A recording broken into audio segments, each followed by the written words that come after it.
यह कहानी उत्तर प्रदेश में रहने वाले 15 साल के लड़के श्याम की है और ये घटना उसके साथ सच में घटी थी। एक रात श्याम अपनी ट्यूशन खत्म करके घर जाने के लिए बस स्टॉप पर बैठा बस का इंतजार कर रहा था। चारों तरफ हल्की अंधेरी छा चुकी थी और बस स्टॉप लगभग सुनसान था। तभी उसने देखा कि कोने में एक बूढ़ी औरत बैठी हुई जोर जोर से रो रही थी। वो नजारा देखकर श्याम का दिल पसीज गया। इंसानियत के नाते उसने अपनी बोतल में से पानी निकालकर औरत की तरफ बढ़ाया, लेकिन तभी उस औरत ने अचानक रोना बंद कर दिया। उसका चेहरा एकदम सन्नाटे जैसा हो गया और उसने श्याम की तरफ बहुत ही अजीब और डरावनी नजरों से देखा। औरत ने धीमी लेकिन कपकपाती आवाज में पूछा, क्या तुम्हें पता है मेरा पति कहाँ है? अगर पता है तो अभी बता दो, वरना तुम्हारे साथ अच्छा नहीं हो। ये सुनते ही श्याम घबरा कर 2 कदम पीछे हट गया। उसे लगा कि शायद औरत पागल है, लेकिन तभी औरत उठने लगी।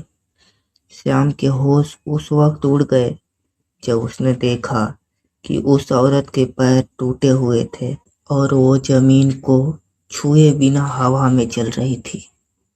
ये देखकर श्याम की सांसें रुक सी गई। उसने बोतल वहीं गिरा दी और चीखते हुए भाग गया। किसी तरह वो सीधा अपने घर पहुंचा। उस पूरी शाम उसका दिमाग बस उसी औरत के बारे में सोचता रहा। वो कौन थी? उसने ऐसा सवाल क्यों पूछा? और उसके पैर हवा में कैसे चल रहे थे? लेकिन श्याम को कोई जवाब नहीं मिला। अब दूसरी रात, करीब रात के 2 बजे, श्याम की नींद अचानक किसी के रोने की आवाज से खुल गई। वो जैसे ही डरते डरते उठा, उसके रोंगटे खड़े हो गए, क्योंकि उसके बिस्तर पर वही औरत बैठी थी जो बस स्टॉप पर मिली थी। उसके हाथ में वही पानी की बोतल थी, लेकिन उसमें पानी नहीं, खून भरा था।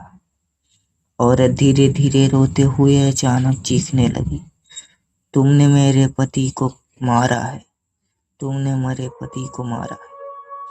ये कहकर औरत ने श्याम का गला दबाना शुरू कर दिया। उसका चेहरा इतना डरावना था जैसे वो उसी वक्त श्याम को खा जाएगी। श्याम जान बचाने के लिए जोर जोर से चिल्लाने लगा।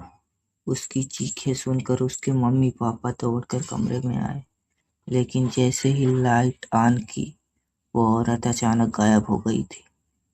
श्याम हाँफते हुए रो पड़ा और अपने पेरेंट्स को पूरी बात बताई, लेकिन उन्हें लगा कि श्याम ने कोई बहुत बुरा सपना देखा है। मगर श्याम जानता था कि ये सपना नहीं, वो सब सच था। क्योंकि अगले दिन जब उसने अपना बैग खोला तो उसमें वही पानी की बोतल रखी थी जिसमें खून भरा था। उस रात के बाद कई महीनों तक श्याम डर के साए में जीता रहा। उसने ट्यूशन छोड़ दी और उस रास्ते पर कभी नहीं गया।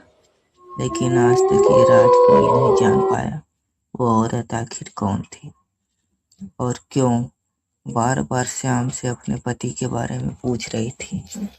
तो दोस्तों, आपको क्या लगता है, वो औरत कोई आत्मा थी या फिर कोई पुराना श्राप जो श्याम पर टूट पड़ा? अगर आपको ये कहानी अच्छी लगी तो हमारे चैनल को जरूर सब्सक्राइब करें, क्योंकि ऐसी ही और सच्ची डरावनी कहानी हम हर हफ्ते लेकर आते हैं।